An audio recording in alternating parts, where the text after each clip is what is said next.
Hello and welcome to the annual display of German automotive superiority, also known as the Frankfurt Motor Show.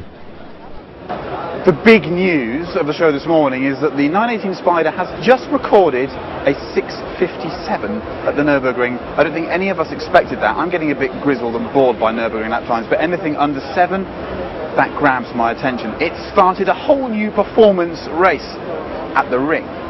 Best of all, I had a little note sent to me by Mr. Mark Lieb, the man that set the time this morning on Twitter, and it just said, "What did you think of the time?" I replied, I thought it was sensational. Have a quick peek around this. This is a production-ready car. Apparently, they're not sold out, so if you want one, go and ask the question.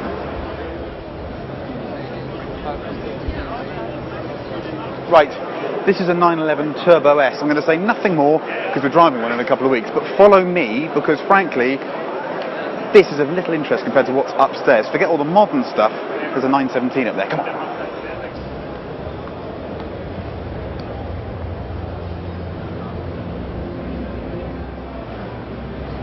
These people got it all wrong. Look round there, Neil. Look at all those people down there.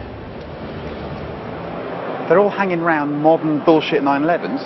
There's a 917 here. Look, it's a K, a short tail. Oh.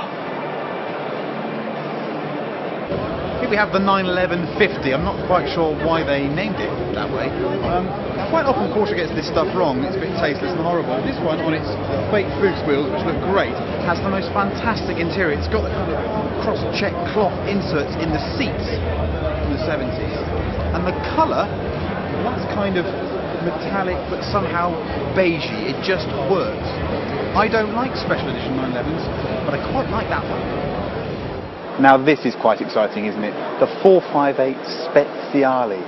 In English that means 458 Special, which makes it sound a bit like a Ford Escort, but it is special. 605 horsepower in a Ferrari 458, and it's lighter and it's got better aerodynamics and it's got new chassis systems.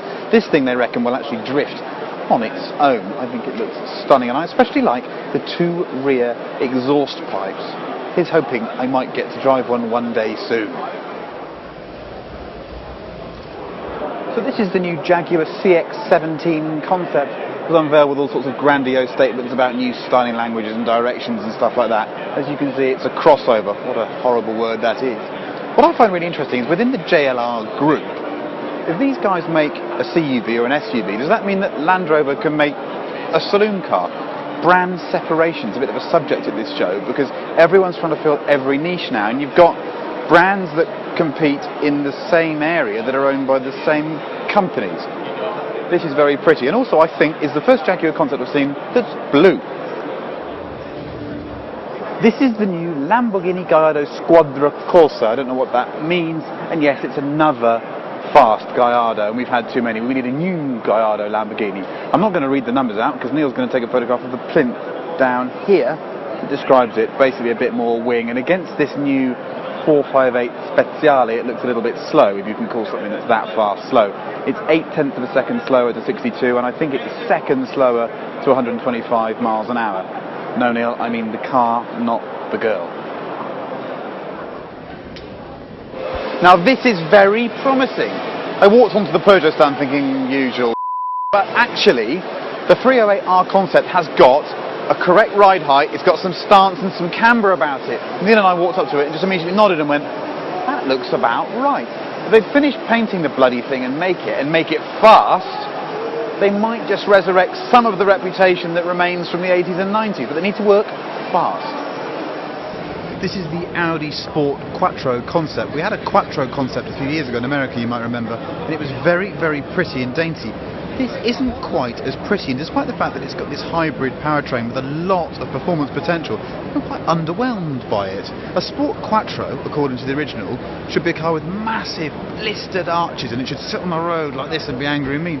This is quite petite. It sort of looks like a slightly steroidal A5 coupe.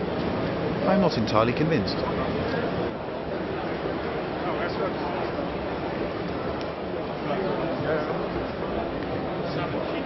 Now here are 2 very different sides to Mercedes-Benz, the car company. In the foreground, in a sort of dark metallic brown, is the most incredible S-Class ever made.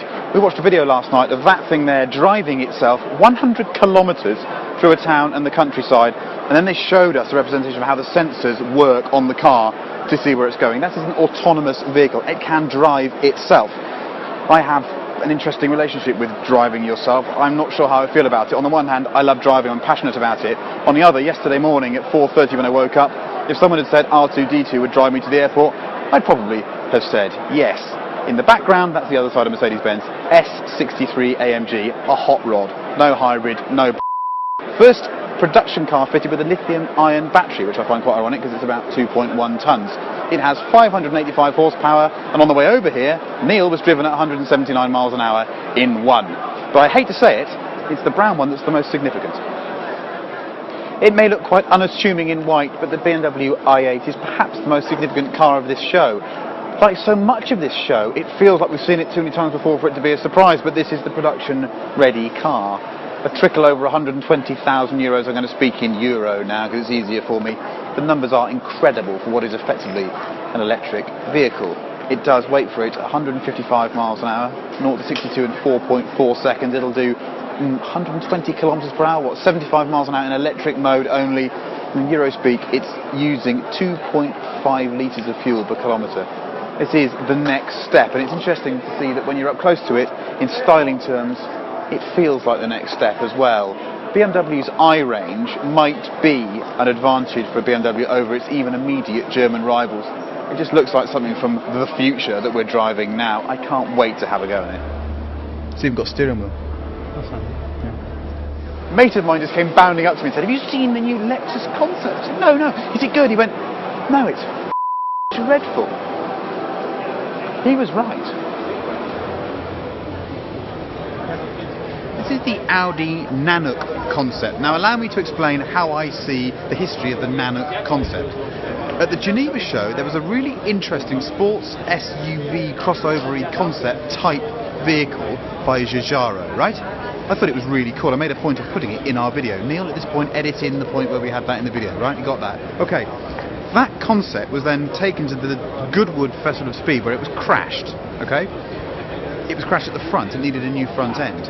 Well, it appears to have reappeared as an Audi, right, with a new front end on it. I then did some investigation. It turns out the Volkswagen Group owns Giugiaro Design Studio, so clearly they've gone there and said we quite like the look of that. We'll put a new front on it because you smashed it up at Goodwood. And here it is as the new Nanook. There you go, a brief history. You learned something then, didn't you? Do I look good on it, Neil? Come on.